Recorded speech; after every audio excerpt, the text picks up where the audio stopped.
Too late to stop it.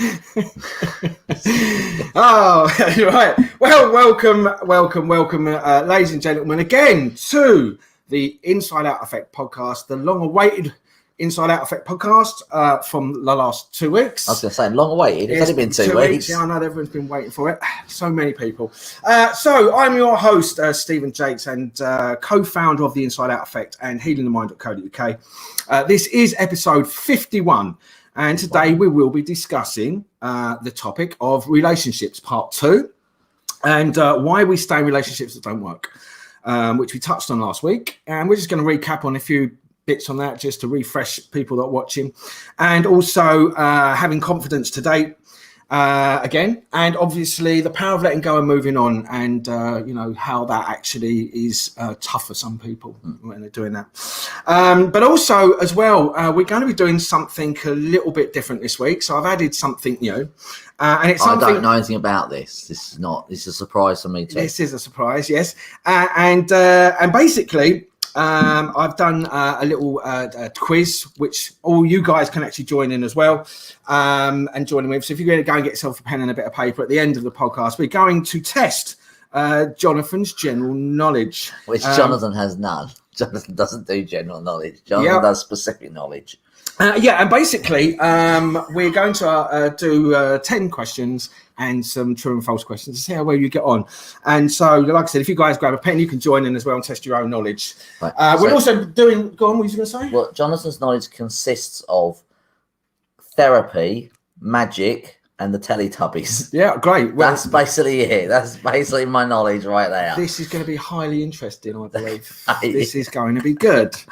And I think it's going to be fun. I've got some corkers in there. Have you? Yeah, just stuff that I know of, and I know of. Quiz it. Yeah, of course. Okay. So anyway, so that's what we're going to do a little bit later on at the end. Do I get a prize if I get them right? Funny enough, you will, but I'll save that to the very end. That's what worries me. Yes. So, okay, well, look, I've just realised I haven't got my phone here. So, do you want to carry on talking? And no, I'm going to check. I'll get your phone in a minute. So, we're going to be doing the stupidest thing we've heard this week.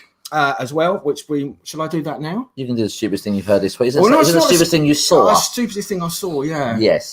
So I went into town to grab someone a birthday card this week. And as I was coming out of the card shop, I see a young lad all tattooed up. Yeah. And he had a big one on his arm that said "No Fear" with a dagger with all blood dripping down it. All right. Yeah. And he was wearing a mask. And I actually stopped and pulled him up on it. Did you? I went, seriously, mate, are you taking the piss? No fear. He's got a tattoo of "No Fear" on his arm. Massive tattoo. And I just said, I can't believe what I'm seeing. And he's wearing a mask. Dear, that's funny. Completely and utterly crazy. It just goes to show. But that just shows projection. Yeah, that's projecting. That's projecting. Someone's projecting they've got no fear, but deep down they're very, very fearful. So, and we say it all the time, whatever anyone projects, the opposite's always true. And that's your pendulum. Yeah. So anyway, as I said earlier, you don't see a green beret with a tattoo "No Fear" on it, do you? No, you don't see don't see that. No, exactly. There might be a reason for that. I just found that highly amusing, and I actually pulled him up on it. Yeah, that's the right thing to do or not, but he'd probably been frightened. So, I didn't say it aggressively. No. I just said, "You fucking joking." What's comical? What's going on? It's like cognitive dissonance, isn't it? It's like you're seeing two things that don't match. It's like, what? I know, it was just crazy. I mean, why people are still wearing them, I don't know. I don't get it. But they don't watch our podcast and learn about health. So, but anyway, so that's the stupidest thing I've seen this week. Okay. So what about the funniest thing I've heard? What about the funniest thing you've heard this week? So the funniest thing I heard, now I think this is very funny, but Steve didn't find it funny, but I think it's very funny. One of my friends, and if she's listening, she'll know who she is. You go and get the phone. So one of my friends, if she's listening, she'll know who she is. I won't mention names. But she told me that she's getting a cake for her cat for her birthday, and it's called a cat cake. They actually have cakes for cats.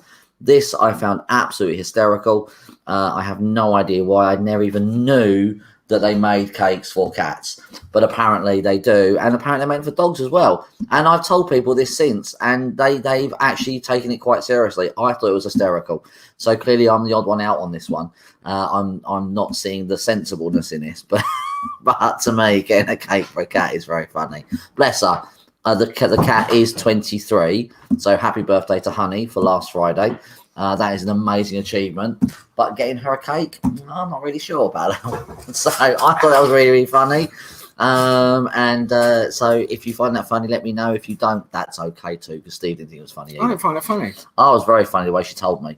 But maybe it's just my friend. She tends to say very funny things to me. I thought it was hysterical. I just imagined this cat sitting in front of the cake trying to blow the candle out. That's all I imagined. I was like, happy birthday to, turn the lights out, bring in the cake with a lit candle, and then getting the cat, blow it out, sweetheart. And then I'm like, no, it doesn't really work. No, I get it's silly, but it is a silly. It was sweet. People are get attached to their pets, though, don't they? It's very sweet, but it was as soon as she said, I just laughed. I was like, really, seriously? Yeah, I'm not surprised. Okay, cool. So before we start going into all the information, I'm going to do our usual introduction. Yes. So before we start, go on in. Before we start, I'd like to introduce my co-host, the creator of the DTO system, the co-founder of the Inside Out Effect with my good self. Thank you again, Jonathan. That's right. We're going to welcome him tonight into this amazing studio that is my home. And he's also the author of a book, Decoding Pain, the Blueprint to Healing Chronic Pain, as well as the DTO Handbook. Let me introduce to you tonight the great and amazing Jonathan Shaw. So good evening, Jonathan. Good evening, Mr. Jakes. Thank you for your cat story. Absolutely enthralling. That's all right. It wasn't only story, it made me laugh. Absolute tears. So anyway, how are you, my friend? It's been 2 weeks. What have you been up to? What would you like to share with the general viewers and general audience, or the general viewers? No, it's been I've had a lot of injuries come and see me. I get a lot of injuries at the moment. I think because everyone's gone back to doing things again, and they've gone back to doing their sports, they're starting to injure themselves again. Whereas obviously the last year and a half, no one's done anything, so there's been no injuries technically. Yeah. So I'm getting a lot of injuries that people think, are caused by their sport, if you like, and the reality is it's not really caused by the sport as a general rule. And I get people come to me and their injury's been misdiagnosed consistently. They get told the wrong things all the time. So I've just been seeing a lot of injuries this week, past couple of weeks. Yeah. And different bits and pieces like that. Been treating some relationship issues and other bits and pieces like that, really. Anything of any significance? I'm trying to think, actually. I can't think. Trying to think? That means you're not thinking. You either think or you don't think. You can't try and think. I am thinking. I'm going to try. No, I am thinking. I'm thinking to see if there's anything back. But if something comes to me, I will let you know. I know. I've had clients come to me and say, well, I'm trying to do this thing. Yes. Like, well, if you're trying to do it, then you're not doing it. You're not doing it. I know. I do that as well with clients. I hold a pen and go, try and grab the pen. I do that. And when they reach out, I go, no, you grabbed it. Try it. Mate, do you know what? That's funny. I do exactly the same exercise. Yeah, it's a great thing for people to do. I know. They look at you puzzled when you do it. Like, what do you mean? They take the pen and they go, no, that's taking the pen. Yeah. Try and take the pen. Yeah. They're like, exactly. It means you're not actually going to do it. No, so we need to remove that word try. Out of vocabulary, because trying means an unconscious outcome of not actually achieving it or doing it. Oh, is that what it means? Oh, okay. Try again is a really bad expression. It's really bad. Like, try again. I know. I'll keep not getting the thing that I want over and over and over again. Yeah, great. Exactly. Yeah. I'm trying to leave my partner. I mean, you're not leaving him. No, exactly. Right. Yeah. Okay. Good. So you haven't really got a lot to talk about him tonight. So great. So Jonathan's absolutely full of information tonight, and he's on fire. So we thank him for that. Cheers, mate. You're a wealth of knowledge. That's why we have you here. I know, exactly. Yeah. Well, I've got some things related to confidence of dating and relationships. Just I thought I'd wait until you come onto that rather than start early. Oh well. Have you forgiven me for last week's party popper? That's the big thing, really. I went and did DTO on it when I got home. I switched it off. So all right. I had to do the same thing. You do. There you go then. So I didn't realise I had a party popper conflict running until Monday morning. Did you not? Yeah, okay. No. Well, it was the auditory sound of it that did it for me. I had to switch that off. It was hearing it bang in around my. We're getting too technical now. People are going, what the hell are you talking about? Yeah, no, right. Yeah. Okay. If you've been following, you'd know. You'd know what's sort of saying that auditory problems are the problem. Yeah. Well, auditory problems when you hear something and you react to what you hear. Yes, that's right. And a visual problem is when you see something and you react to what you see. I think they've got that bit. I'm not sure they've got the joke. Yeah. I think it's more of a joke. I'm just trying to explain, so now they can go, I know what he's talking about. Yeah. Great. Okay, good. Excellent. Yeah, excellent. Brilliant. So how you been? You been good? Me? Yes. Me? How you been? Well, actually, I'm great. You're great. Yeah, things have just completely exploded for me this week. Have they? What, everything? Everything. I wonder why the house is a mess. Everything exploded. Did it? Yeah, it's taken me a week to clear up. I was going to say, yeah. No, so I've after last week's podcast, I just had a massive influx of new clients, loads of new clients. So I've been super busy this week. You've been super busy. Oh my goodness me! I know. Can't believe it. It's good actually. I mean, I've been 4 or 5 people a day, and I've been dealing with some really big stuff actually, which I'll come on to in a bit. But 2 of the clients that come to me in early end of this week basically turned around and said that they actually watched our podcasts before they came. Oh, really? Yeah, they watched the podcast before they came, which I thought was really great. And on top of that, they said to me how good they were and how good a team me and you were. And how that's nice. We're really funny together. You didn't tell me that earlier. No, I didn't. I saved it. You saved it? Yeah, I did save it. Nice. So, yeah, so they 2 people at the end of the last session said, why do you hear it and I don't? What is it? Why do people tell you but they don't tell me? Well, I think I covered that last week, didn't I? I can't remember. The whole I said you didn't have any friends. No, that's what it was. I didn't have any friends. That's right. I remember. I have now 3 friends. Yes. Thank you very much. Due to last week's podcast. Did you do the draw on Wednesday? I did. Yeah, I did. Yeah. And I drew out 3 numbers. Thank you. It was good. Great, yeah. And I called them, and they were just random. How old is Errol 88? How is Errol? Yeah. He's doing all right. He's okay. Yeah. He will stop being friends now, though, because I said something wrong. So he's decided to leave. Yeah, I get that. So I'm down to 2 friends. 2 friends now. One of them's me. So one of them's you. Right, no, exactly. Yeah. The other one's the dog. The other one's the dog. Oh, bless your dog. Is so cute. Yes, we have a dog in the room tonight. Who might be heckling later on with snoring. Yeah. So if you hear a loud snore, you'll know it's the dog doing that. It's such a sweet dog. And it's not because she's got a cake. I'm not a dog person at all. No, you're a human person, aren't you? I'm not a dog person. I'm not really into dogs, but that dog there, I've got a soft spot for. He's cute as hell. But so anyway, so they told me about that, and obviously we had me party part 2 last week. Yes, part 2 was very good. It was really, really good. It was really nice and chilled and sitting by the fire at night. That was really good. Yeah. And a lot of people didn't come to the first one, come to the second one. So that was really great. I really enjoyed that. Spending all night in the kitchen cooking, which was really great. Yeah. And getting a barbecue that wouldn't light because it got damp. So, so although you don't want your barbecue damp, do you? That's definitely done. I made a real schoolboy error, but hey, that's okay. Yeah, that's right. And obviously I've been just also in my spare time, been up to the spa. Yeah, I've been in the spa with you. I didn't think that was news though, so I didn't put it in. I didn't. You asked me how I've been. Oh, so you've been? That's true. I did. Yeah. So I've been doing that, and I've also almost finished my new track. My new summer track, called Desi Divinato. What? Desi Divinato. Desi Divinato. Yeah, it's Italian for wish come true. Oh, okay. All right. Yeah. Okay. Very good. So I've actually been really, really busy. I've actually as well healed some COVID this week. Oh, excellent! You did say you've done some COVID this week. Yeah. So interestingly.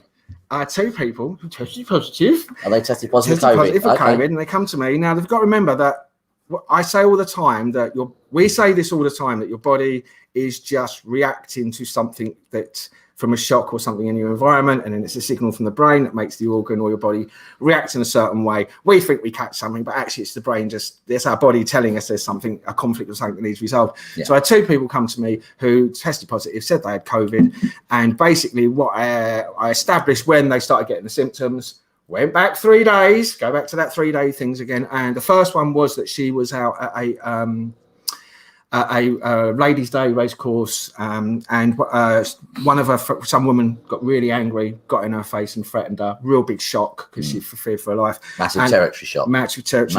And then 3 days later, she come down with flu symptoms based on that. So once I'd gone back to the whole event, got rid of all of the fear, got rid of all of the anger, all of the feeling weak, feeling that she couldn't protect herself.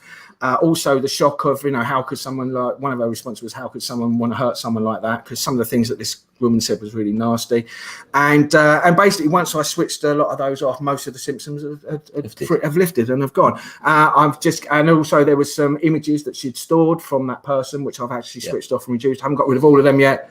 I've got to go back and get rid of those images. But once I get rid of that, I think she'll probably be back to full health again. Good. And then there was another girl, another lady, exactly the same thing. And it actually had nothing to do. It actually was to do with something that she realised and become aware of, which was to do with her father as a small child. Right. And that shock, she got that shock, it actually affected her sleep. She lost all of her sense of smell. And what happened with the sense of smell was, is the loss of the sense of smell was triggered by her response to her mother and father always smoking. So when she was a small child, they used to smoke heavily in the house, and they smoked in the car really, really bad. And she felt she was constantly under attack, and she couldn't breathe and was panicking for air.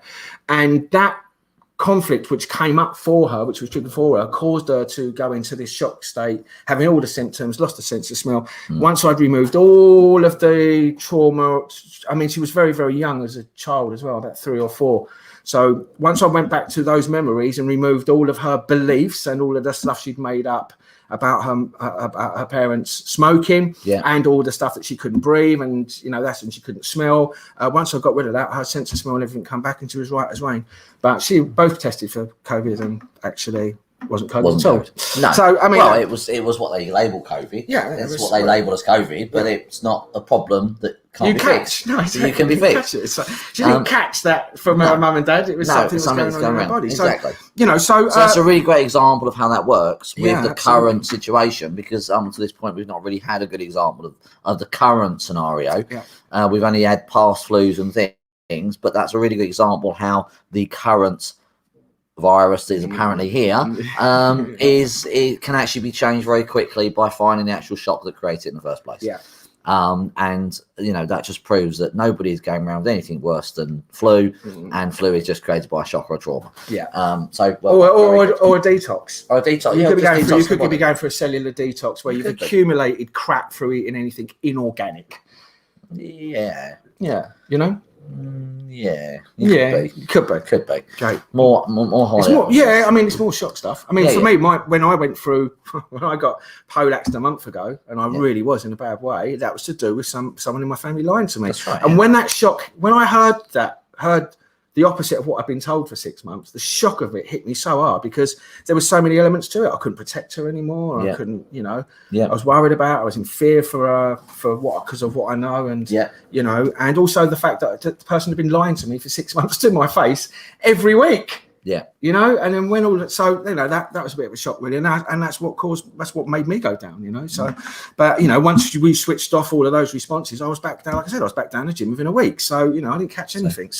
But ordinarily, before I learned this and knew this, I would have thought that I'd have caught and gone down with something, but that's how it works. So so I've had some really interesting like I said, I've had some really interesting new clients this week, again mainly relationships. I've had a lot of people that are suffering with really bad self-worth issues, and that generally goes back to their children, things that have happened with their kids, feeling guilty. I have one woman that obviously knows. I had one woman who was in a really bad way because she decided to stay in a relationship, and it really affected her children. It actually, she knew it was, but she stayed there for whatever, for her own selfish means.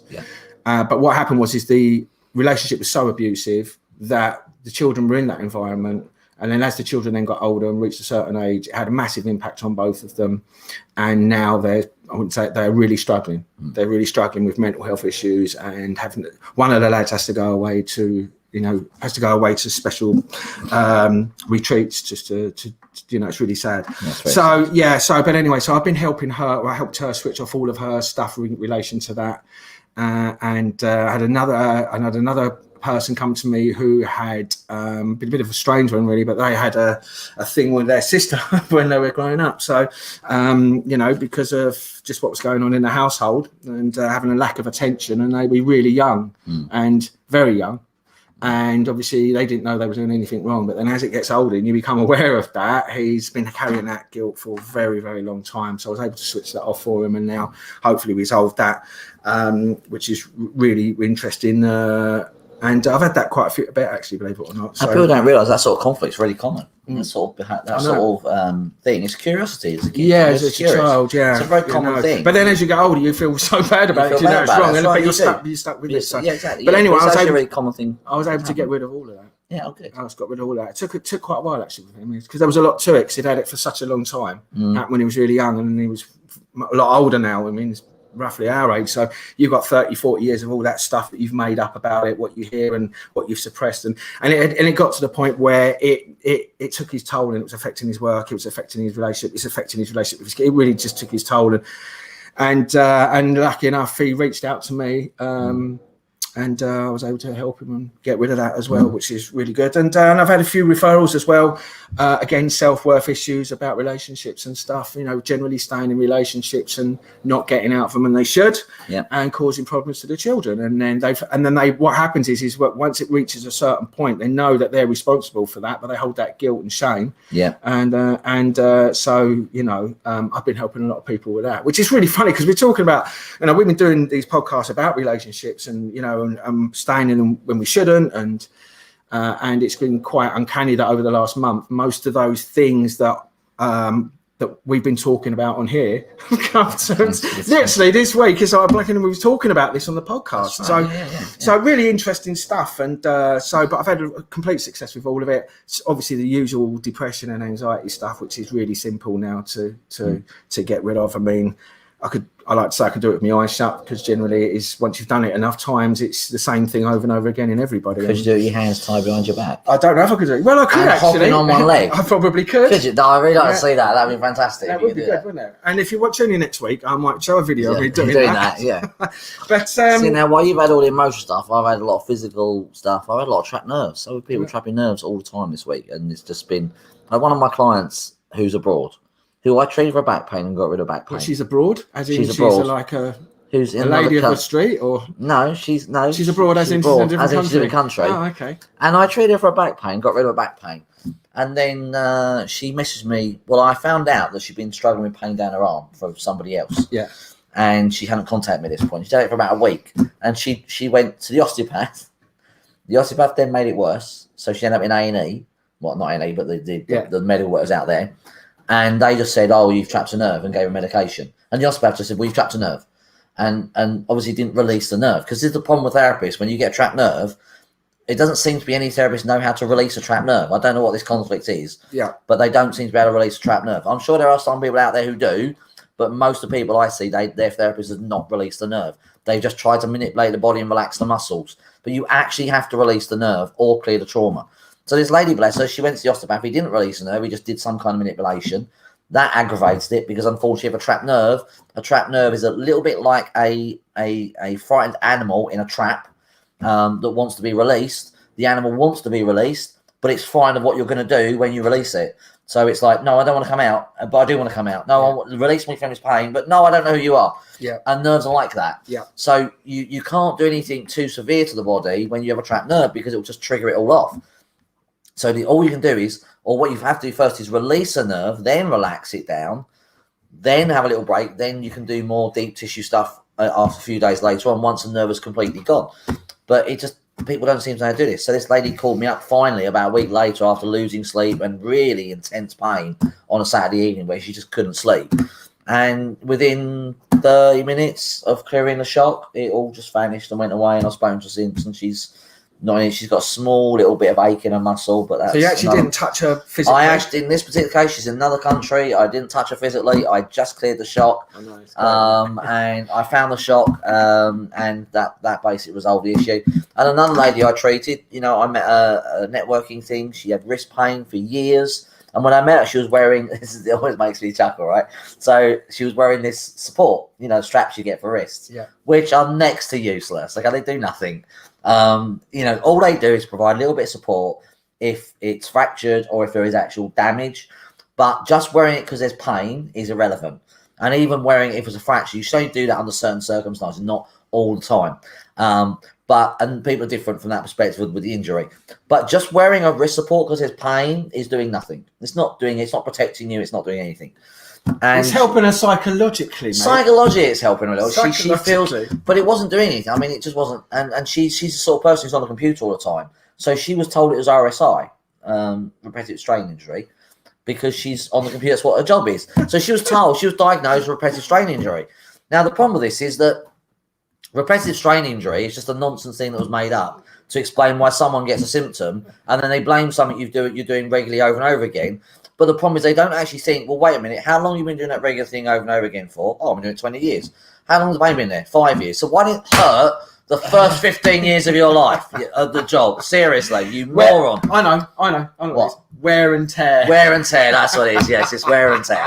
Good old wear and tear. Good old wear and tear. Yeah, good old wear and tear. Yeah, the body doesn't really wear and tear the way people think it does. That's a bit of a myth. It's not wearing and tearing. It's not. But we'll move on from that. So anyway, this lady had this RSI. Apparently, that's what it was diagnosed as, and all she'd actually done was trap a nerve in her neck. That was it, up here, and she put a bone out of place in her wrist. So the main reason it would hurt while she was typing is because the shoulder would go up every time she was typing unconsciously, like this. It would raise. Not that bad, but I'm sort of showing you on camera. Are you exaggerating? I'm exaggerating. Yeah. Exactly. So the shoulder would go up when she was typing, so that would tense everything down the arm. And of course, because the bone was out, that was affecting the movement in the fingers. So when she would type, then obviously the bone would knock against the other structures and cause a pain. Like that. Yeah, basically. Yeah, but not quite that bad. And as soon as I released the nerve, within 2 sessions, all the pain had gone. I saw her again. It's 4 weeks later since I treated her. She still got no pain. Yeah. Wasn't wearing the wrist thing. And I didn't see her for treatment. She was just at the networking thing that I go to. And just no pain. So it was really simple to fix it, but by treating the cause of the problem, not the symptom. Ironically, there was a little bone out place in the area that was the problem, but that wasn't the whole problem. It was actually the trapped nerve.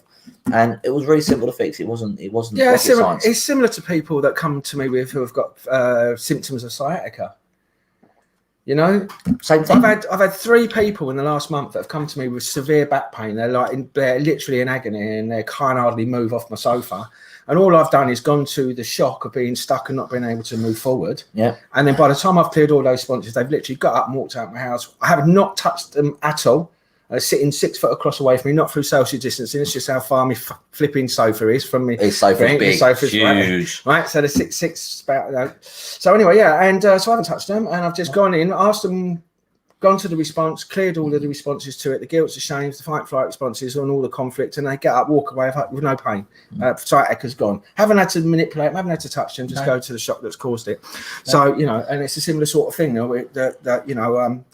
I hear so many people. It's really frustrating when you're out and you hear people talking about stuff. You're like, oh, please. But do you know what? I mean, I must admit, like, I remember when I first met you and you were trying to tell me when I was struggling with my spine. Yeah, when I met you. When you met 2 years before we met at Greg's. Yeah, it was about 5 years ago. We was at Kelly's networking do, and I just literally had a spine op. Yeah, that's right. And I was still struggling with it. You were saying about having another one, I think. Yeah, I was about to have another one. You was about to have another one. Yeah, my second one. And you were trying to tell me about it, and I'm going, no, you fucking talking about it. You know what you're talking about. No, exactly, yeah. Didn't believe me at all. I gave up. I was like, because I don't try and convince people anymore.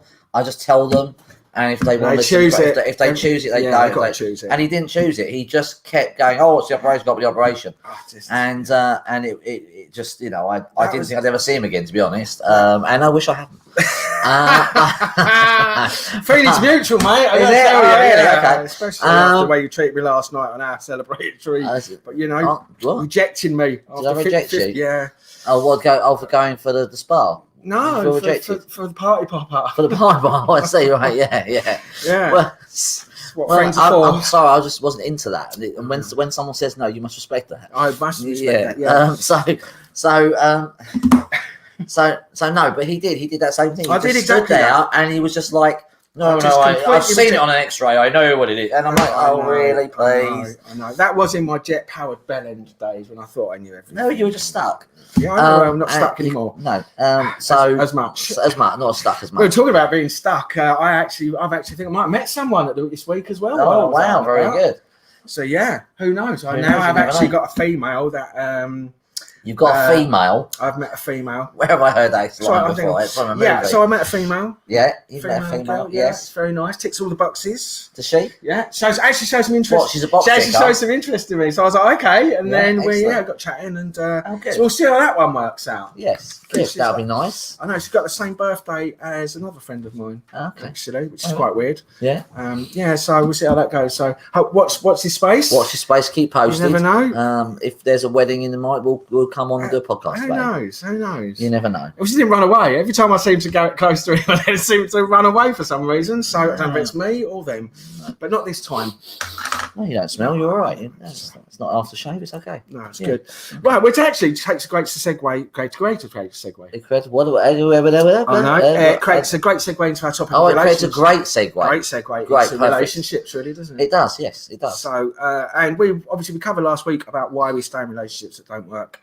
And this one's about also confidence to date again and the power of letting go and moving on. So let's go. Let's talk. Just touch on. Let's focus on recap on why we stay in relationships that don't work for us. And generally, it's probably because of guilt and shame. Yep. There'll obviously be there could be a materialistic, financial element to it. Yep. As well. Yeah. And also as well, massive self-worth issues as well. Yeah, self-worth issue that you're never going to find anyone else, or you're going to be alone the rest of your life, or nobody else will put up with you, or all of these things that we have as self-worth issues. You know, even if we're in an abusive relationship, we still think that no one better is going to love us, or we don't deserve to be loved. Often when we've been in abusive relationships, we feel we don't deserve to be loved, we don't deserve to be happy, we don't deserve to be treated well. And all these things get created in our minds. None of them are true. They just get created in the mind, and then you believe it, and then you end up staying because you're just stuck in your head all the time. Yeah. I've had a similar experience where somebody's been in that, and I've offered them the opportunity, and they've pushed it away, and literally pushed it away and rejected me, and sort of in a way attacked me for exposing how they should be treated rather than how they're currently being treated, and that just fries their brain, and then they it's like they resent you for exposing that. But you have to feel sorry for those people, because it's just it's just a self-worth issue, and they don't think that they deserve anything better, I think it's very common. I think relationships are really common these days in the way people treat each other in relationships. So people just think it's normal. We've normalised treating people like shit, as it's absolutely okay. Once you're in a relationship, that gives you permission to talk to somebody, treat somebody, abuse somebody, like a piece of shit. Like a piece of shit. I know. I'm absolutely. It's not the way you treat someone. If you love someone, if you're close to someone, you love someone, you don't talk to them like a piece of shit. Yeah. I don't care what they do. Two wrongs don't make a right. That's not in this particular situation, definitely not, because then you're just being the same as that person. Now you're both children. You're just literally you just spiraled into being children again. And the other thing as well is, if you do have children, it's really damaging to those kids. And like I said to these women that I've been clearing recently with their situation with their kids, is that you stay in that relationship, you're teaching children how to communicate in a relationship, you're teaching that behaviour is normal in a relationship. You're teaching okay to shout and scream at each other, and abuse and to degrade the other person. And if you've got younger children, or children that are in their lower teens, they take that as a normal behaviour. Now, when they go out into the real world and they get in a relationship, first of all, they'll attract an abusive partner. Yep. Because that's what's actually going to happen. Like attracts like. And secondly, you're teaching them a model of a relationship that actually doesn't work. And what you're really doing is you're programming their future unhappiness. Yeah. And it depends what sort of person you are, whether you actually make that okay or not, or whether, like I said, whether you're staying there for your own selfish reasons or because of the materialistic element. And like I said in the last episode, most people are confused between a loving relationship, an unconditional loving relationship, to a codependency and a contract.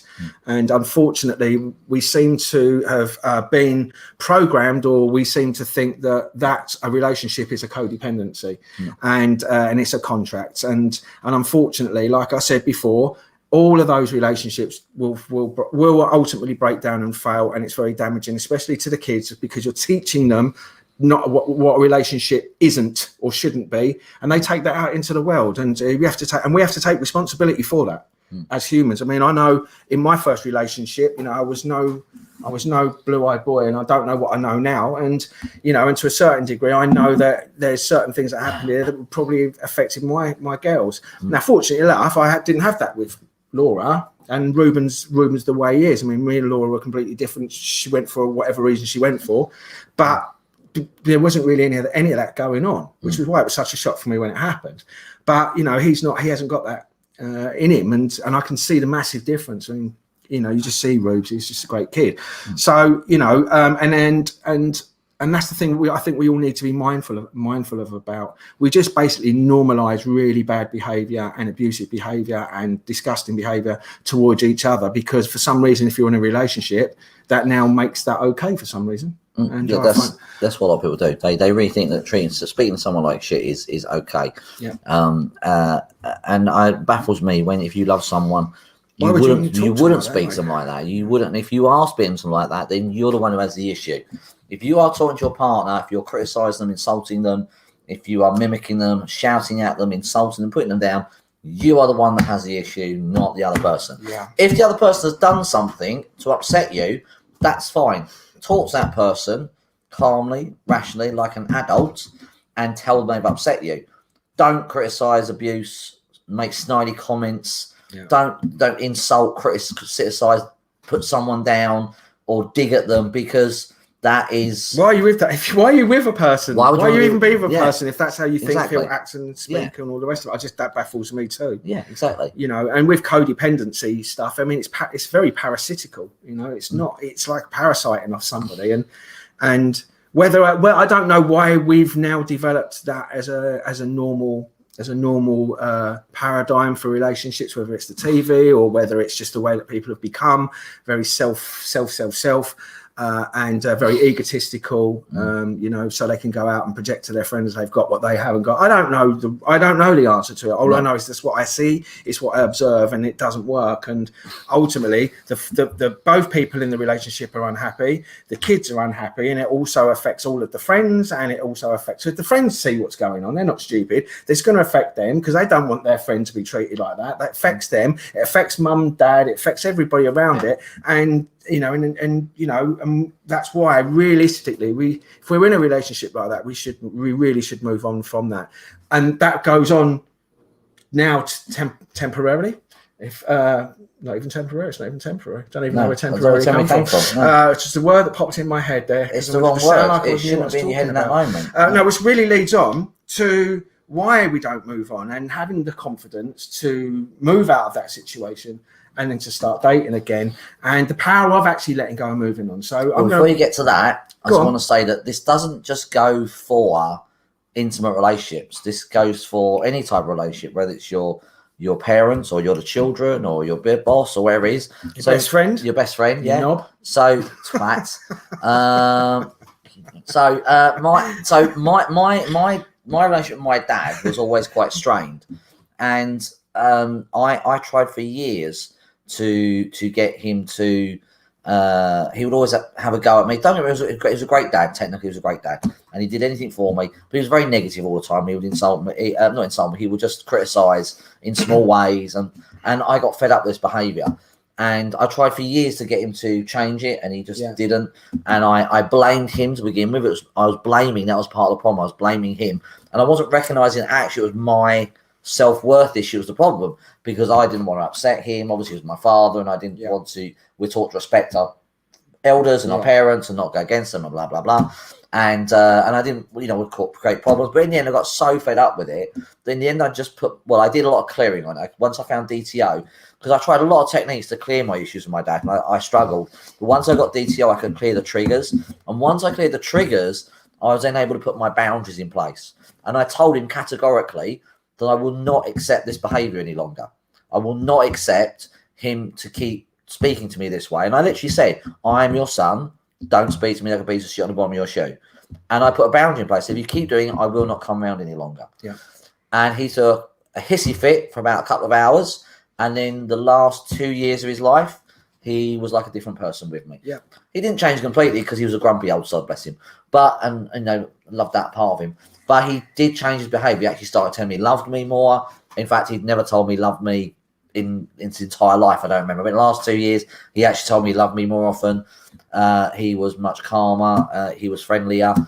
He was still negative, but that was kind of inbuilt in him. But he didn't do it to me as much because I cleared the triggers, and then I put my boundary in place. I was very firm about it. I didn't shout him, which I tried doing in the past. That was one of the mistakes I made. I tried shouting back. and having a go and stomping off, and it didn't work. In the end, well, it won't do, will it? Because you're using fire with fire. That's right. He's getting your back. And then we get that. It's just that tug of war. So fire in this scenario doesn't work. So I was just really calm. I was really chilled. I cleared my trigger, so he didn't trigger me. He didn't put me in fight and flight. So when he did what he did, I was just nice and calm and said enough. And when I said enough in the right tone, because I cleared it, he threw a quick hissy fit. He stormed off. And then after that, it all sort of calmed down. The last 2 years, he was fine. Yeah. And my dad was a really good dad. Don't misunderstand me. He really was.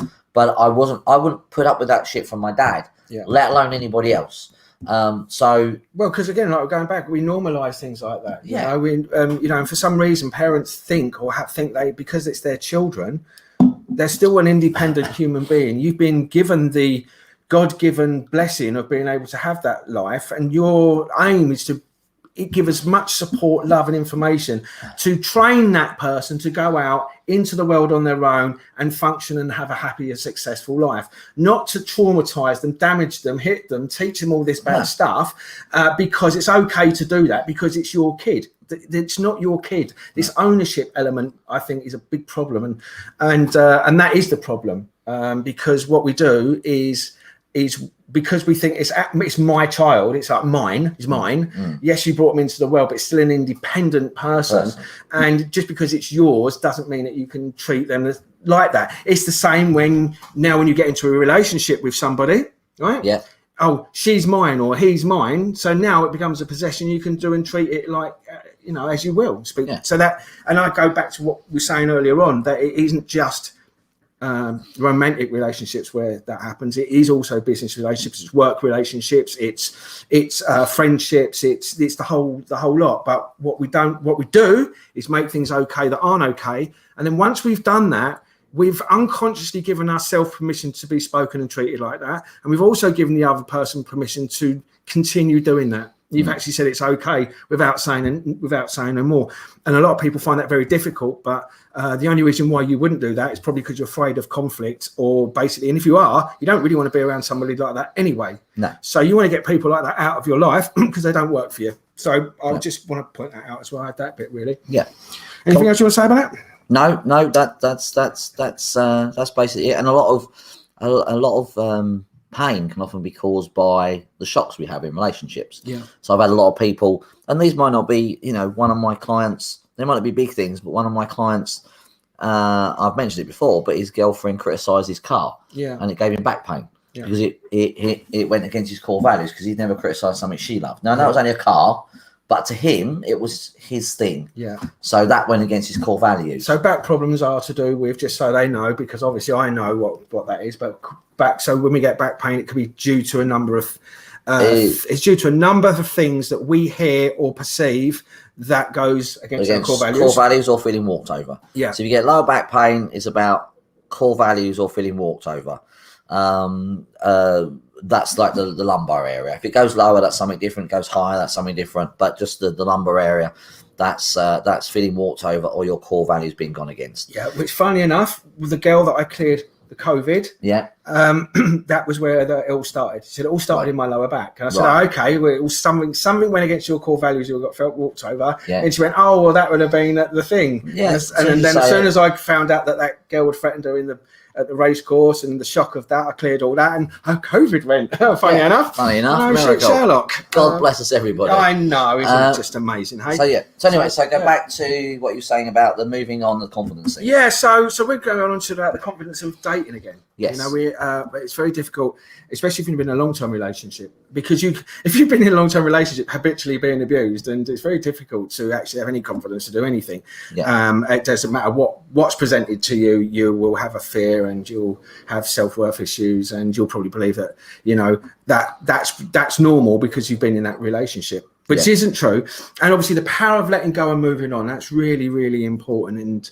And unfortunately, that's why a lot of people get stuck and they don't move on. And it does cause issues for family, friends and kids and all the rest of it. So let's go to the confidence with dating again, because I know you said you wanted to speak about that. You had some stuff about that you wanted to share. So Yeah, because I mean, when I was younger, I was very unconfident about dating, and it doesn't mean I'm totally confident now because I'm not. But luckily, I've got a lovely girlfriend, so I'm fine. So, but what I would say is one of the mistakes people make is they try and move on straight away. Not everybody; some people take a break. But my suggestion is that you would break and you would actually be on your own and heal your stuff from that past relationship. Don't just let time heal it, because that whole expression, time's a great healer, is bollocks. It's not a great healer. Right. Time allows you to tell where you are in the day based on human time clock. But it's not a great healer. Time is not a healer at all. All time does is gradually push it to the back of your brain and squash it down in your unconscious. Yeah, we have a thing called an emotionary refractory period. Okay. And that's where the emotional response so like I said this before, emotions aren't who we are. They're not our personality. They're not our character. They are just a load of chemicals that are made in a factory in a neural pathway in your brain that pumps out chemicals that goes into your blood. Then them chemicals saturate all of the cells in your body. And that's what we call a feeling. No different to if you had a puff on a spliff and felt the sensation of that, or if you had a couple of drinks, then you have that sensation of that. It's exactly the same with an emotion. So emotions aren't our personality and aren't our character. So so many people say, oh, I'm an emotional person. Oh, it's just your emotions. Oh, it's who I am. No, it's not. It's just basically you've got a load of files stored in your brain, in your subconscious brain, that is stored in there that are pumping out these chemicals that gives us feelings, right? And so when we're in those feelings, it's because we've reacted to something, stored that information, and now that chemical that's there 24 hours a day, 7 days a week for the rest of your life. Just because you think you no longer feel it doesn't mean that the problem or the issue or the conflict has gone away. So what happens is when we initially have a shock or something that happens to us, when the program or the shock happens and we form that neural pathway, the chemicals are really strong. So that's why initially when things happen, we feel it very, very intently. Okay. But then what happens is that as that chemical, that chemical formula of whatever it is that's being pumped in the brain, it gives us that feeling that we have for that event. What happens is that as that now keep being pumped out into our blood consistently over time, what happens is the cells build up a resistance to that. Okay, so now what happens now is that you'll feel it initially, you'll feel devastated and despair, and you want to cry and you hate it and you're really angry. But then over a period of time, that dissipates. Okay. And what happens now is because the cells have built up a tolerance to that chemical. Now you feel you're not feeling that feeling anymore. So you will turn around and go, oh, it's all right. I've got over that. I've moved on. It's all gone. I don't feel it anymore. It's gone now. I've dealt with that. Unfortunately, that's 100% incorrect because the program is still in there and the conflict is still in there, and those neurochemicals that causes us illness, sickness, and disease are still pumping into your body and into your system. So that's what we call an emotional refractory period. And so even though you think you've moved on and healed it, you haven't. It's just that you're no longer feeling it because you've built up a tolerance to the chemicals, which is what we call emotions, which is the energy in motion, basically. That's what's going on at that level. So people fall into the trap of thinking that they've healed something and moved on because they no longer have those feelings, but they're not. It's not true. And then and in my experience, and you'll know as well as I do, is that when you go into those events and switch them off, all of a sudden your whole body just gets this real amazing feeling, this really light-headed, lovely, beautiful feeling of bliss, because what you've actually done is you've switched off that factory inside your brain that's pumping out those chemicals. Now you've changed the program from bad negative chemicals into positive ones, and now they're being made and then they now go into the blood, and then that changes the feeling. And now you're actually putting positive healthy chemicals into your system, and you've stopped producing the negative ones that go into our system, So I've just gone, and that's a bit of neuroscience for you. That's what's generally going on. That's the technical part of it. That's the technical part. I just tell you to heal your emotions before you move on. But I want people to understand that because I think a lot of people actually think just because they don't feel it anymore, they've dealt with it and moved on, and they haven't. It's a complete lie. No. And we're told a load of nonsense. And the sooner that people understand that it's all of that stuff that's going on over years and years and years and years of shit, right? Years and years and years of it, that's actually going to make your organs fail. It's going to make you sick. It's going to make your cells deteriorate. It's going to give you sickness. It's going to give you all the rest of it. So, I mean, that's what actually causes all of our stuff. And that's why when people come to us and we switch stuff off, they heal up, because it's that's causing the problem. A great example of that is if you actually go and look at a picture of me 10 years ago, I don't know, about 8 or 9 years ago, I look 10 years older than I do now. And that's right. Yeah, and I haven't done anything. I haven't done anything other than just switch off all of the trauma. And what's happened is my body's now healed physically, mentally, and emotionally. And he doesn't use oil of Ulay. I swear he doesn't. I don't use products. Or Dove. He doesn't use any of those. I know. And this my other thing as well is, and I just want to touch on this. It's just a sidetrack. It's just something I wanted to talk about this week. What is this obsession with everybody needing to put something in their fucking mouth to get better? Oh yeah. Everything to do with healing or getting better, you got to put something in your mouth. Yeah. What is that about? What is this massive obsession with the whole world? Oh, nutrition. It's CBD oil. It's this. Yeah, it's that. What is all of that about? Oh, you got to take these herbs for anxiety. You got to take this herbs for that. You need to eat this fruit and this. No. What is this obsession with putting stuff in, consistently having to put things in our mouth to somehow manage, deal, or treat a problem that isn't caused by that thing that was put in your mouth? Yeah. That's the crazy thing about it. I just don't understand this obsession. And they say to you, to deal with your emotional response, you need to eat well. No, you need to deal with the fucking emotional response. Yeah. You've just said it in your language. Yeah. You've just said it. You want to deal with the emotional response, but you're using something that's not the emotional, that's nothing to do with the emotional response to try and deal with it. I've just had a really bad shock. My wife's left me, and I'm really, really depressed. So I'm going to have a sandwich. I'm going to have a sandwich and go for a run. That'll do it. I mean, just think about how insane that is. You've got to deal with your feelings about what's just happened. That's it. That's literally it.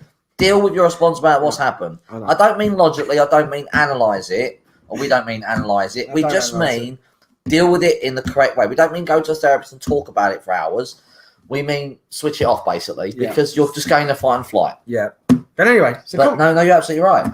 I know. I listen to people. I'm like, what is the obsession with having to put stuff in your mouth? There's some groups that, that I've come off Facebook. I've stopped posting on Facebook because I've just felt I was wasting my time. You put all this information out, and the next day you'll hear someone saying, "Oh, this has happened. Can you?" I'm like, "Oh, really?" Do you know what I mean? I'm not going to say it because it might offend people, but I see so much shit, and I've been posting stuff for 2.5 years saying, "Right, okay, right, here's the key to the door.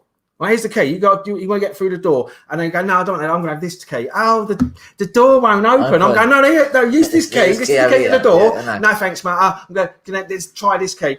Try that. "Oh, the door won't open." I'm like, "Listen, everyone. This key opens the door. Just take that key and open it." And I just got to the point now where I just think I'm wasting time. They do get it eventually. I know. Well, they get it eventually. They learn. Like 2 years later on down the line, they learn. Either that or they're not watching the podcast and learning this stuff. But yeah, so but this whole obsession with putting stuff in your mouth and swallowing stuff to get better, I just don't get it. No. Really don't get it. And the sooner we come out of that paradigm of belief and actually start understanding what it is. But it's what everyone's been taught. They've been taught with the medical profession. They've been taught with alternative profession. Consume. The holistic method. That's what they do. You must take something to get better. Even the movies, The Matrix, you must have this red pill to see them. No, just clear your beliefs and you'll see the truth. Yeah, clear this out. It's not. You don't need a pill to do so. You don't need. All you need to change is what you're thinking and feeling about the situation. Absolutely, 100%. You don't need anything else. Then, if there is anything you need externally, then you'll know the right thing to do and you'll start doing it naturally. But other than that, you don't need anything else. Yeah, I mean, it's different, I suppose, if you're in severe pain, then you might need some morphine if your leg's hanging off. I do understand that. Well, that's different in an emergency situation. Yeah. We're talking about long-term chronic conditions. Yeah, and in an emergency situation, yes, you need medication to control things, but you shouldn't be controlling pain the rest of your life. Yeah. That's not good for you. Yeah, before he goes, "Oh, yeah, but what if your leg's hanging off then, right? What are you going to do? Nothing. Exactly, No, we're not that's saying not that. quite what we said. We're not what we're saying. But yeah, so no, he's absolutely right. Stop this obsession of putting things in your mouth to feel better. And before anyone, and you're going to get healthier by putting more stuff in your mouth. Yeah, and before anyone turns that dirty, I know what you were thinking, and I'm on your wavelength, just so you know. Okay, I know exactly where you're going with it, but that won't help either. Yeah, but you never know. It might make you feel better for a bit. Yeah. But another distraction. Yeah. A nice distraction. Yeah, exactly. Yeah. But you'll go back to feeling crap the next day. Yeah. So no. Great. I'll have to do it again the next day then. Exactly. Yeah. Exactly. Yeah. Lovely. Lovely. So that won't help either. But no, the secret to life is just to heal this and this. If you do that, then life will gradually get better and better day by day, bit by bit. I can categorically say that 100%. But what I do want to say, going back to the whole relationship. Yeah, confident. We were actually started with confidence today again. Well, the thing I want to talk about is because this is what I have heard this week because I couldn't remember it. Yeah. But this is what I keep telling people, and it's a lesson that I learned a couple of years ago, and I learned it the hard way rather than the easy way. So basically, when people have a bad relationship, often they'll come and go, I'm never going to fall in love again. That love thing is just a waste of time. I'm not going to do that. It wasn't love in the first place. Not going to do that love thing. That love thing's too. It's much better stay on your own. Now, the problem with that is that people mix up love with all the other negative emotions. Yeah. So they think that the love part was the problem. Yeah. And actually, the falling in love bit is not the issue. It's the rejection, the hurt, the betrayal, the anger, the resentment, the guilt and shame that is the problem. Yeah. You didn't have a problem with the love part. Your response that you're having a problem with is the injustice, betrayal, the hurt, the shame, the guilt. Yeah, because you chose to be with someone that treats you badly, and you allowed it to continue. But you've claimed that as that was love. But even if the relationship ends and there was no abuse, even if it just ends because the circumstances didn't work out. Let's just say it ended through circumstances. Yeah. And then the person just gives up and goes, I'm not doing that love thing. But don't get me wrong, I did it myself in the past. I totally get it. But what I want to separate out is, which I tell people, is the love part is not what you have the problem with. It's the negative emotions you have a problem with. If you remove the negative emotions, you will still be able to love easily, and you may love that person still, but you'll be able to move on. Yeah. The love is not stopping you move on. It's the rejection, the hurt, the abandonment, the loss, the alone feeling. Yeah. That stops you moving on, not the part where you love. If, as a human race, we could all get to a place where we loved without the rejection, the hurt, the abandonment, the alone response, there'd be no problems. Yeah. There would literally be no problems in this world. I'm not saying I'm there. I'm not saying Steve's. I'm not saying we're there. What I'm saying, if we could, because what I realised through my own experience of relationships is I was blaming the love and I realised that actually, no, it's just the negative response I'm having that's the problem. As soon as I switch that off, I can still love that person. I can still move on and be okay in myself and find someone else. I'm not going, I can't live without that person. She's the one true love. I don't do that anymore. Yeah, I mean, the other thing as well, John, is people just wake up one morning thinking one day that the person that's been doing that to them and treating like that's going to change. Yeah.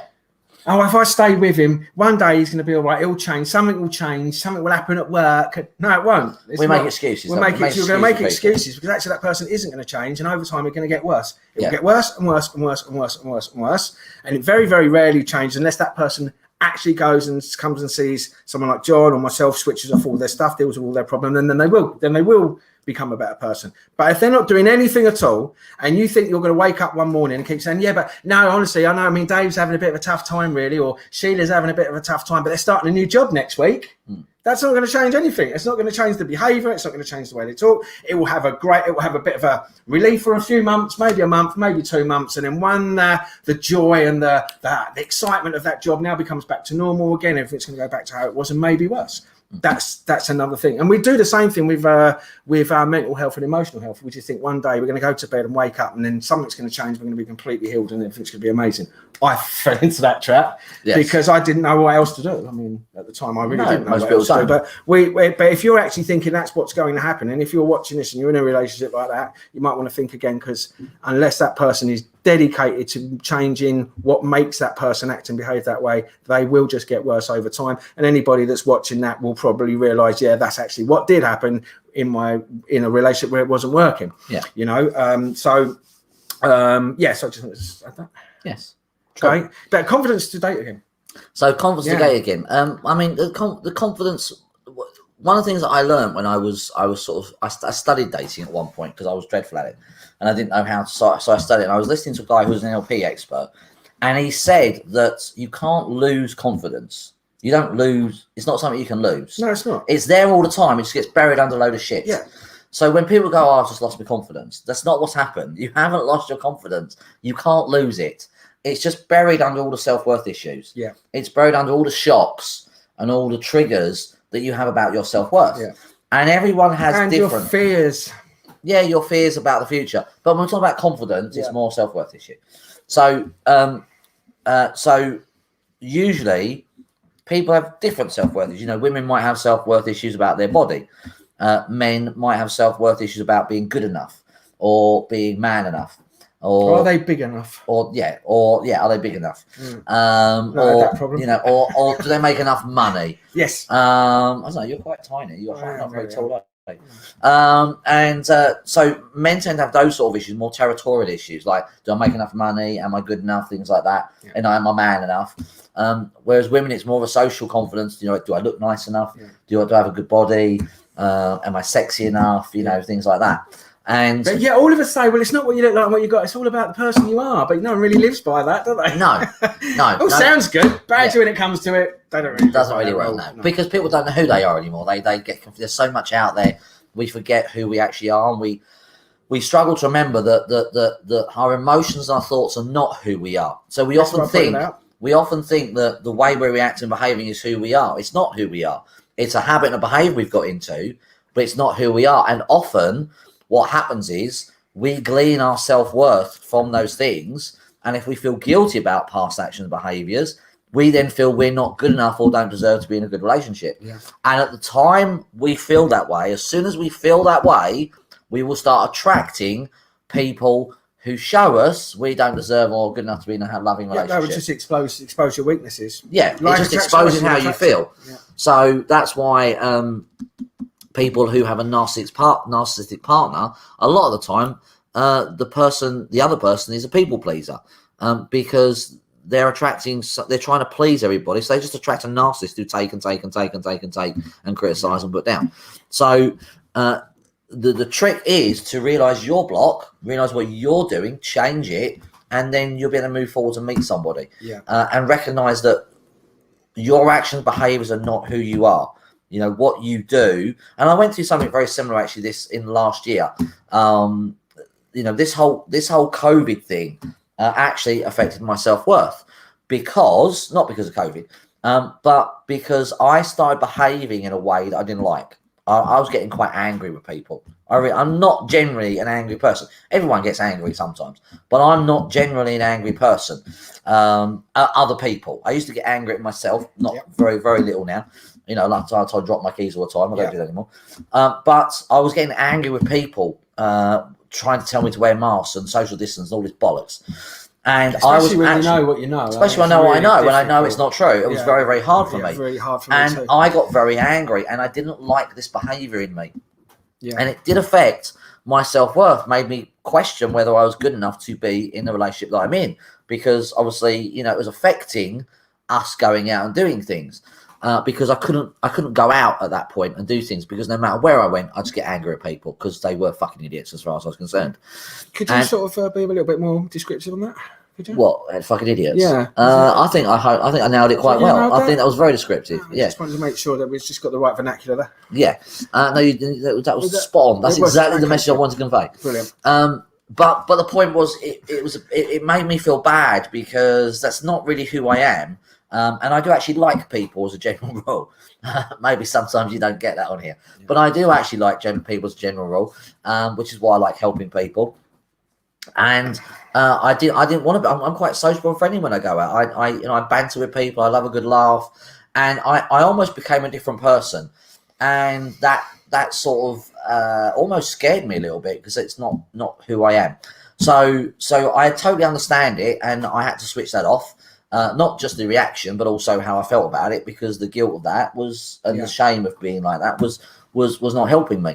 And I did start to question whether I was good enough to be with the person I was with, because she was much more, although it made her angry, she didn't display it. She was a bit more calm about it. And she was a bit more okay to do it, whereas I didn't want to bow down to people because I knew what it was really about. I know it's nothing about what everyone thinks it's about. It's about something much deeper. So that, to me, compliance was actually just making it worse. So I would just not comply. But of course, that got me into trouble. I firmly believe I did the right thing by not complying. So that's not what I'm saying. I'm not saying I did the wrong thing, but I could have done it in a better way. I could have done it in not such a fight and flight way. What I'm saying is that that affected my self-worth. So sometimes our actions and behaviors just from the past, the way we've treated people in the past. Yeah. We all make mistakes, all of us. Yeah. We've all treated people badly. And if we feel guilty about that, or we ended a relationship badly, or we did something wrong in a relationship, or we hurt the other person, that can make us feel guilty or ashamed. And that can then make us feel we don't deserve to be loved or have kindness in our life because we feel guilty about hurting somebody else. Yeah. So then we attract someone to us who makes us feel like shit. Yeah. And that's what you want to be mindful of. Yeah. So if you are... like will attract like. Whatever's going on inside of you, you'll gravitate subconsciously, whether you like it or not. You'll find that person to expose that thing that's going on inside of you. Yeah. Simple as that. That's how it works. And it doesn't mean you're like that person. It just means they're showing you that you have an issue as well. Yeah. So the outside world reveals to you what you need to resolve inside of you. Yeah. That's what basically goes on, and that's what I've learned, and that's what I work with all my clients. And as soon as I do that, the issue goes away and the problem goes away just like that. And those people disappear out of their life and they never get them back again like that. They'll move up and attract different, nicer people, and then they'll go up another level, but they might be a bit nicer, but then they'll reveal something else in them that they do that, and then they switch off that, and then they over a period of time they'll actually find the right person for them, or because like will attract like. That's basically what it is. That's what we gravitate towards. That's how we make connections. Yeah, and the more you learn, the more you grow, the more you attract that type of person to you. Yeah. So it's a tricky one, really. One of the biggest complaints I hear all the time from women is that their partner never grows. Women often grow all the time. Yeah. It's very rare for a man to grow and develop. Yeah. Whereas women are growing consistently, and a lot of women want to grow. Not all women, but a lot of women want to grow and improve. Whereas a man kind of views it as that if they grow, that means they're not perfect to begin with. Well, heads up, guys, you're not. No one's perfect. You're not perfect. I have a couple at the moment. Oh, I'm not treating a couple, I'm treating the woman. But I can clearly see that by speaking with him and by what the woman tells me, that the guy has a problem with getting things wrong. He has a problem with being right all the time. Needing to be right all the time, but it stems from the fact the reason they need to be right all the time is because they don't want to be wrong. They don't want to be made to feel like they've got something wrong, because feeling like you've got something wrong means there's something wrong with you. So that's the belief. That's just a belief, but that's not true. No, I guess a belief, but that's where that comes from. If you've got something wrong, then there must be something wrong with you. And the only way to be a good person is make sure you do everything is correct. I love doing things wrong, because what it basically does is it allows me to learn from it. And then, and I say this to a lot of people, there's no such thing as failure. No. You either learn something or it works. Yeah. Where's the failure in that? Yeah. And then you learn what to do next time around. There is no failure. No. We just think that it's just the perception of that. Yes. So if you look at something that doesn't go right for you, you get it wrong, you can either go, you're going to victim, you're going to be a victim and get angry and go, or you go, right, okay, well, that didn't work. I learned something there, didn't I? Right? I learned that and now I've grown from that, and then I won't make that same mistake again. Now, like I've said in previous podcasts, I don't know whether I'm different to other people, but that's how I am. And I don't really, I don't understand why people don't want to become better than they were yesterday. I just don't understand because of what it means about them. Yeah, so it makes them feel that there's something wrong with them, and they don't want to think there's something wrong. I get that, but I still don't get it. No, I get that. Yeah, I get that. I do understand that, but I don't actually get it, because we get one crack at the old wheel. And if you're just coming in here and not trying to, you've missed the point of being here, or you've missed the point of life if you're not doing that. And my personal belief, and I don't know this because I can't prove it, but you'll just come back again and just read it all over again until you have got it. But I still don't get why you'd want to come here and not try and improve every day to be the best version of you, to have a better life for yourself, for your partner, for your kids, for yourself, for your family, to have different experiences, to learn new things, to feel those losses and them failures and learn from that, and then go on to do better things. I just don't understand why a lot of people don't embrace that, with both hands. And oh no, that comes down to fear. Probably there's a lot of fear of that. There's a lot of fear around that. Yeah. Fear of embracing things, fear of change. Yeah. Fear of who they're going to be if they change, and that's a big conflict for people. Yeah. What's going to happen? The unknown. I'm so scared of being happier and healthier and having a much more happier life. It just frightens the shit out of me. I'm like, I have that. I have a lady at the moment who's chronically ill. She's got rheumatoid arthritis. She's got other autoimmune problems. and we're working through things. But one of her biggest problems is that she's frightened to be happy. She's absolutely frightened to be happy because the main reason, as most people are frightened to be happy, the main reason for that is that what happened was they were happy in their childhood. Something happened, and all of a sudden they weren't happy briefly, and they thought the happiness got taken away. This is a very common belief that happens with people. It sounds nuts, but it's actually in loads of people. And if you're watching this, you may find it's in you somewhere. That I can do that. Yeah. I can qualify for that. Yeah, because what happens? We have something happen. The happiness feeling goes, and we go, "Oh, I don't. It's gone. I don't like not feeling happy." So then, what we do is we think, "Well, the universe took it away." We blame. We blame it. See, this is me. He's just basically. Can you not tell them my stuff on the live on the thing? Like, no. I did lose everything. Yeah. So we lose everything, or we lose something. Yeah. I mean, in Steve's example, he actually lost fucking shit. Yeah, I did. But most people don't. Most people lose a couple of things. Something happens, and they feel the happiness has been taken away. So then they blame, and then their response unconsciously is, right, well, I don't want to feel the loss of happiness, so I'd rather be miserable and maintain miserable than feel the loss of the happiness. Yeah, or have happiness and then lose it. Yeah, exactly. I know, that's exactly one of the things I had to get rid of for me. Whereas if they just realised that the lack of happiness was just a blip and was a momentary thing, and if they let that needy thing go, the happiness would come back, they'd be fine. Yeah. But they don't. But don't worry, I did it as well, so I'm sort of mocking it, but I've done it as well. Yeah, but that's why it would come to be confidence when you're going dating again. Because you're frightened of falling in love and losing love. Yes, right. Or frightened of having that connection and losing that connection. Or frightened of being happy with someone who's going to make you happy. That's right, yes. That's very common. You're frightened to actually be happy because you think the happiness keeps getting taken away. Yeah. And, a lot of people say, it's just one thing after another. Yeah. That's another belief that you need to switch off. It is. Because that's going to happen. As soon as I take 2 steps forward, the rug gets swept out from under me. It's like we have all these sayings. Yeah. That reaffirm what's going to happen to you, because see, those beliefs, when they're set in there and we have these, and when we say these things, we're just saying them because we think we're just explaining stuff, but actually it's a reflection of what's going on inside of you. So those phrases and sayings are self-fulfilling prophecies. If you have that and you believe that, your subconscious mind goes, yep, you're right, and it will just create you to behave in a certain way to actually make the thing that you don't want happen.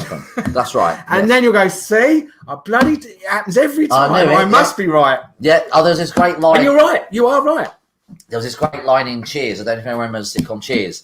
And one of the characters in it, Rebecca, they were trying, because Rebecca was the character was a complete neurotic, played by the brilliant Kirstie Alley, who seems fantastic. But she played a complete neurotic, and she was always unhappy, stressed, always wanting love, but she always wanted to marry a rich person because she's materialistic.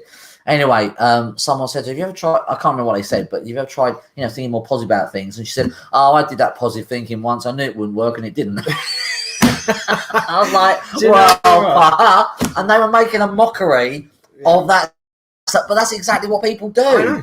They try it, or they try and do what they think they're doing, or they think they're doing it. And if it doesn't work immediately, they give up and go, I knew it wouldn't work. Like, well, if you knew it wouldn't work going into it, it ain't going to work, is it? No, exactly. And the thing is it isn't what you think that's actually that drives everything. It's what you feel. It's your unconscious feelings, actually. Thinking's about 5% of actually 100%. So if you got 100%, thinking's 5%. The actual thing that you need to change to be positive is the feeling, not the thoughts. Yeah. That's it. And it's the feelings that drive the thoughts. If you go, but if I say thinking positive, well, what you're basically doing now is you're lying to yourself. And because you're lying to yourself, because you're unhappy and you're miserable, we go, if I think positive, that will change. Your subconscious goes, but you're unhappy and miserable. Now you're lying to yourself, and your subconscious know it lies. And then what will happen? It will just pendulum back to the unhappiness bit. And that's why you'll then say, I've tried that positive thinking, it won't work. Yeah. I just want to point this one out as well. So another great one I hear is, and this was come up for me in a response that I was clearing this week, is I'll never find happiness. Yes. Right. And when I found out that that's what a belief was inside of me, like, I'm never going to find happiness. That was the problem. Because you can't find happiness. No. Happiness isn't something out there. No. Happiness is a feeling. Happiness is a state. It's a state of being. Happiness is just what's an emotional response that goes on. And if you're trying to find happiness, you're looking in the wrong place. That's right. Absolutely. So if you ever find yourself saying, "Oh, I'm never going to find happiness," or it's right. Or if you're trying to find happiness in a partner or find happiness in money or whatever, you'll never ever find it, because actually it's just an illusion, because happiness is a state. You might get a bit of gratification once you get the car, but again, the emotional refractory period will drop, and then it will just become a car, and then you'll go for the next addiction. Oh, I need a better car. Oh, I need a better woman. I need a bigger house. I need this. And you're constantly on the chase all the time, because that feel good disappears, and now you're chasing the buzz, a bit like a gambler does, when he wins in a horse. Well, if you're living your life like that, you're never ever going to be happy, because actually happiness is a state, not an objective thing or something externally. So if you find yourself saying, I'm never going to find happiness, then you're right, you won't, because it's not out there, it's in here. Yes. All right. Yeah, very good. Great. And the other thing that people say when you say that to people, they go, oh, you can't be happy all the time, can you? I was like, well, no, that's not. And then they give it example. What about if someone dies? You can't be happy then. And I was like, no, that's not what we said. So if a life situation kicks in, it's okay to be unhappy. Bullshit excuses. It's okay to be unhappy about what's happened temporarily, but you should have a level of joy and contentment and happiness inside you that always sits there. Yeah. It should never detract from that. It doesn't mean you're happy about what's happened, but within yourself, you are happy and content within yourself. If you're not, obviously it's okay to be sad about what's happened. Yeah. But if you lose the happiness and contentment inside you, then you're not going to be sad about what's happened. You're going to be desperately miserable about what's happened. If you're unhappy, have a look at your partner and realise it might be that person that's actually causing it. Have a look at your friends and see what those friends are. Yeah. Have a look at your job. Yeah. Right? Have a look at your environment. Have a look at how you think and feel. Yeah. Have a look at your lifestyle. Have a look at whether you're actually doing anything to have experiences. Right? I know I said you can't find happiness out there, but if you are genuinely unhappy, it will be those things that are making you feel unhappy. So to find happiness in yourself, you've got to work out which of those things aren't working for you, cut them out, and then you've reduced the problem by 50%. And then what you need to do is find out it is about you, in you, that makes you not happy. And it will generally be losses, really. You've had losses in your life. A lot of losses, yeah. They not get happiness. Yeah, a loan response as well. And a loan response, yeah. Yeah.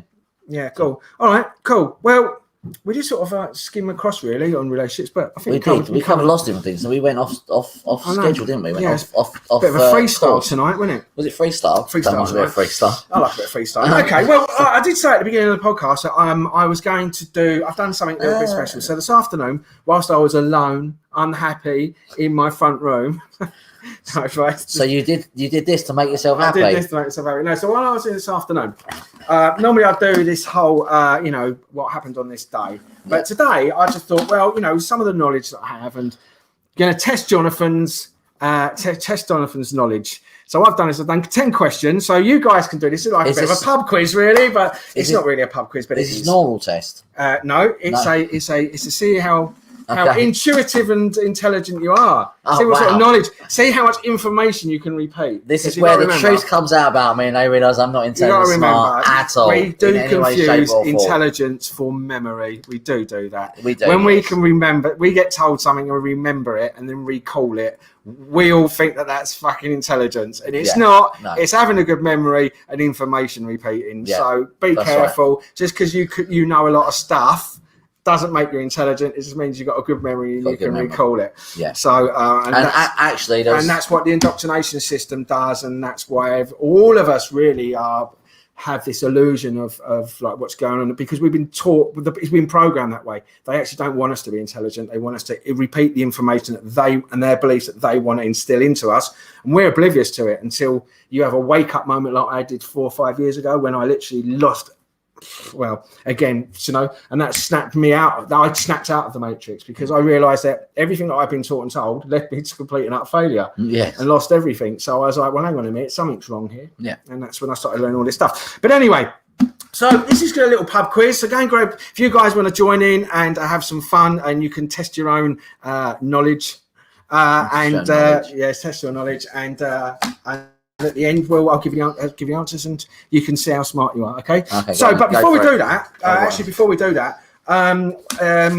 what I was going to say is that if you get 6 out of 10 right, yes, right, yeah, 6 out of 10, you will get an amazing Healing the Mind pen.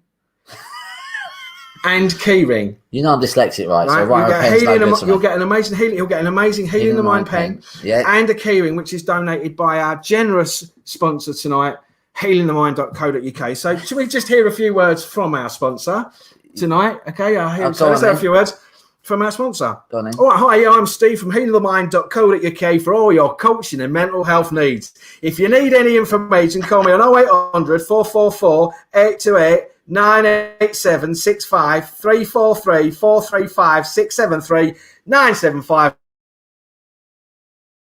112 and ask for Derek at reception.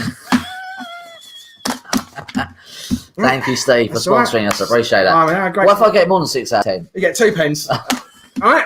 Okay. I'm not so on pens, mate. No. I really appreciate that. I need some pens. Brilliant. Go for it. Cool. So hit me. Great. So ready for it? Ready, no, people? I'm separate general knowledge. Right. So I've never been on the chase. Well, what I've done is I've done this as a multiple choice and a true and false. So okay. Go on. You haven't got to go into the depths of your. I'm actually giving you the answer. You just got to find it. Okay. Right? Fair enough. Okay. So here we go. Number one.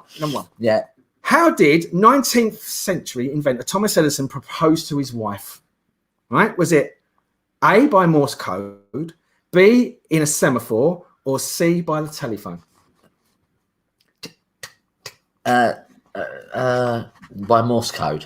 Correct. It was by Morse code. Morse code was invented in 1840. Yeah. But he was absolutely obsessed with it, and he was such a keen enthusiast. He taught his wife how to use Morse code, and then he proposed to her by Morse code. Okay. What a dashing conversation that must have been. That must have been. Yeah. How did you do that? That's really good, mate. I'm impressed. You're impressed? I'm impressed. I've only answered one so far. Right. So that's one. So the answer for that one was Morse code. Right. So number 2. The great English philosopher Francis Bacon died in 1626 while conducting experiments in what? Is it frozen food, the plague, or radioactivity? Radioactivity. No, it's not. No, I'll answer that one too. It was actually frozen food. Was it frozen food? In 1626. Okay. Yeah. So frozen food. He wanted to prove that you could preserve meat, so he stuffed a chicken full of snow and got pneumonia.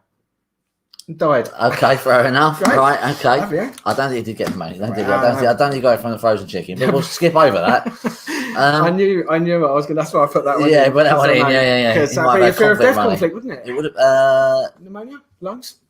No, actually, I have to look. I want up pneumonia. I know it's lungs, but I think that's the lining of the lungs. I need to check that. Oh, okay, interesting. Right, okay. So it's number 3. Number 3, ladies and gentlemen. So, true or false? Most of the underground network is overground.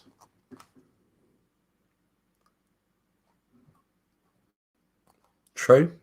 It is true. Yes. It's true. About 55% of it's overground. Oh, okay. All right, cool. All right. Yeah. Cool. 2 out of 3. 2 out of 3. Wow, blimey. Should have got more pens. Yeah. I was going to say, yeah. More key rings and pens. Right, okay. If I get another one, I'll be up with Chelsea this evening. No, don't. That's well below the line. Yeah. Right, okay. So the word tax, number 4, the word tax comes from the Latin word meaning what? Duty, estimate, or money? The word tax comes from the Latin word meaning what? Duty, estimate, or money. Estimate is the right answer. Are you sure you didn't look at these? No, I didn't look at them. No, I didn't. The word taxo is Latin for I estimate. Okay. All right. Yep. Very good. I'm sure he's looked at all of these. I swear. You're doing great, mate. Look at them. Well, if that's the case, I think you're doing fantastic. Okay. Yeah. Right. Halfway. You're halfway to the pen.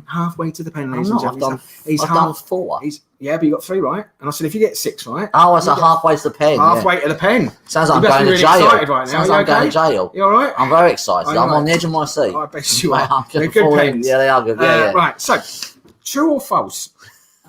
During the Depression, I think I might just lose on purpose so I don't get a pen because it's like carry on. Save me a few quid. Yeah. Right, they're not cheap pens. No.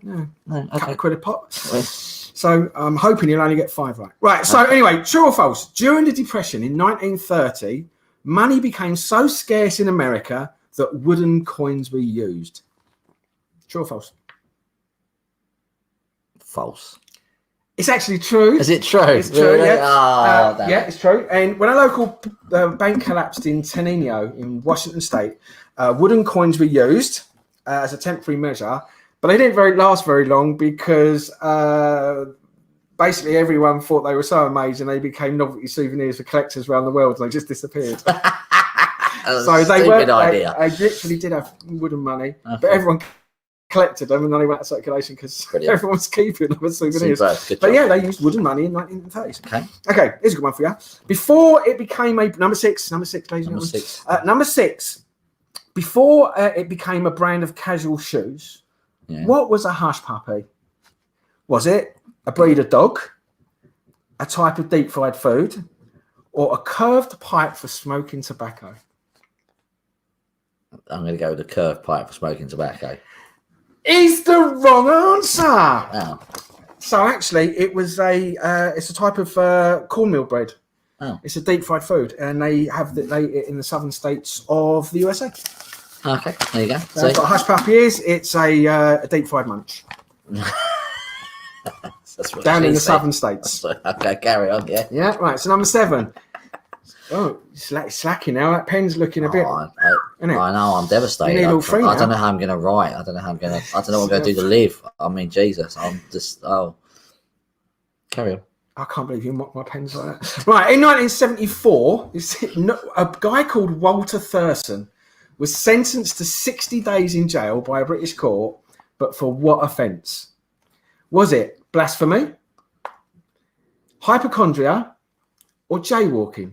Jaywalking. Is the wrong answer. Oh, for God's sakes. So, he actually was put in jail for 60 days. He was a chronic hypochondriac. Right. He's said to have made over 8,000 doctor's appointments.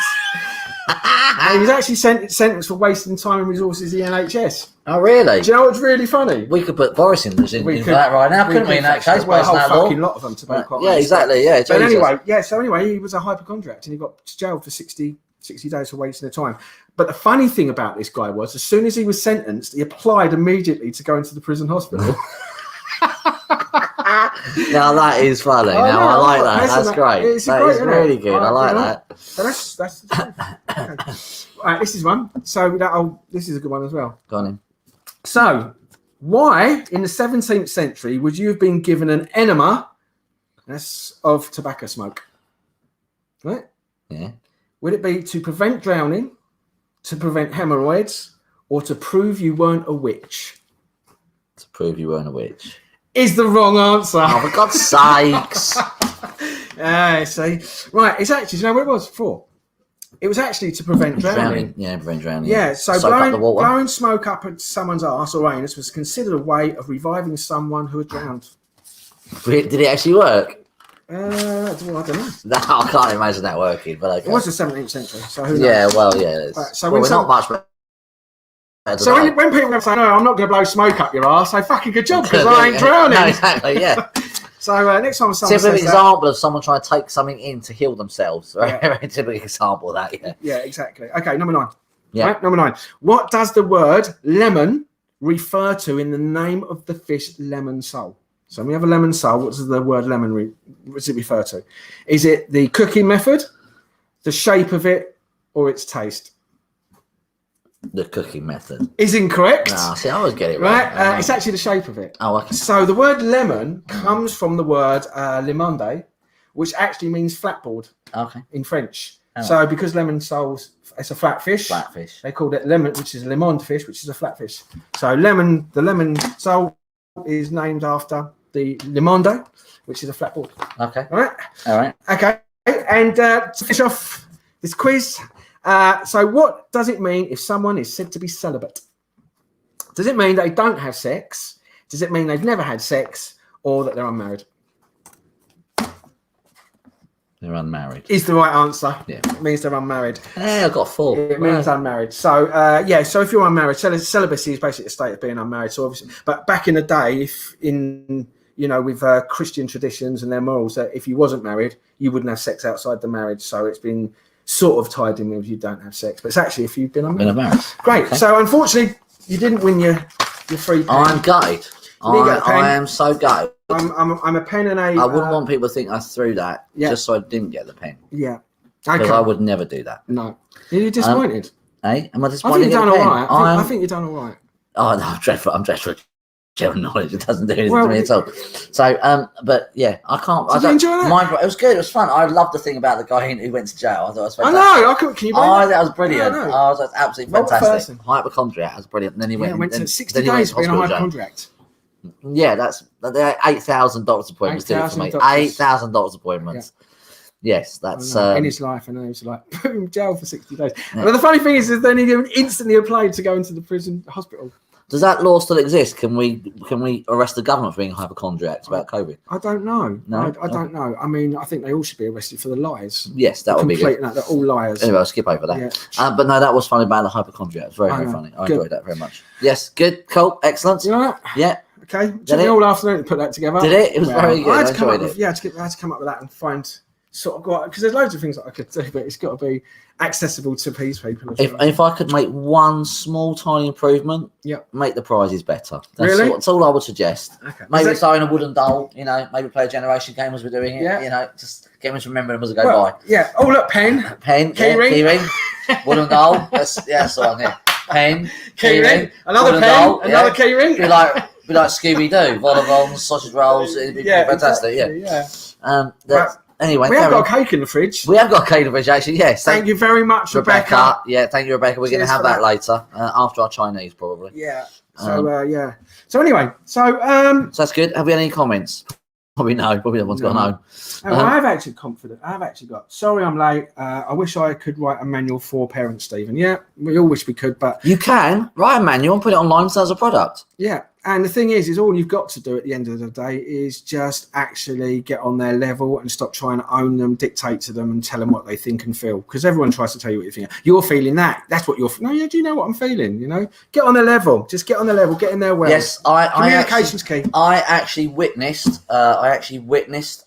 somebody talk to their grandchild and tell their grandchild that their feelings didn't matter. Yeah. In their face, great, pointing at them as they did it with an angry face. Your feelings don't matter. I was disgusted. I know, absolutely. There is so many disgusting people out there. But anyway. So yes. So okay. So Jane Haycock at the beginning of the show said, "Good evening to you both." Evening, Jane. Sorry, I thought that was you, but I couldn't see. I've got my glasses off, so I thought, evening, Jane. Hope you're well. Yeah, I hope you're well. She did share the thanks for sharing. Thanks for sharing, James. Appreciate that. Really kind of you. So we should call that a day. It is a day, isn't it? It's Sunday. That's why that day is on the end of the sun. It is. It is. That's why it's called a day. They worship the sun. Is it? That's what it is. And then Saturn Day is the day they worship Saturn. Really? Yeah. Satan Day is when they worship Satan. Thor's Day. Yeah. Yeah. Okay. That's where they worship Thor. Mm-hmm. Yeah. Great. God of Thunder. Brilliant. Anyway, we digress. Thank you very much for watching.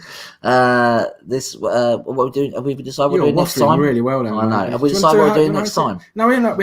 No, we haven't. Okay. We'll let you know next time what we're going to do. Yeah. But thank you very much for watching. I hope you had a lovely evening. Yeah. It's been a pleasure. It's been a pleasure as always. Yes. So if you obviously have any issues that you need to switch off to improve your life so you become a better human being, a happier human being, or a healthier human being, we do have the answer with DTO. Blow smoke up your ass. I'm not drowning. No. So we do have the answer, and it works with pretty much almost everything. Yet to fail. So, but if you do want that, and if you've got any physical issues, pain as well, then Jonathan's your man. So you can contact or reach out to Jonathan on decodingpain.com. And you can reach out to me on Healing the Mind on 0800 444 828 you can reach out to me on healingthemind.co.uk and or go onto my website. Check us out on Facebook and on YouTube as well. I think. Yeah, cool. All right. Well, again, thanks everybody for watching and taking time to watch us. And if you didn't watch the whole thing, then never mind. You missed out on some great pub quiz. Yes, you missed a great pub quiz. It's brilliant. Pub quiz. Right, we'll see you all next time, ladies and gentlemen. Thank you for watching this edition of Inside Out Effect Podcast. I've been Stephen Jakes. This has been Jonathan Shaw, and we'll see you on the next episode. Ciao for now. Good night. Bye everyone. Bye.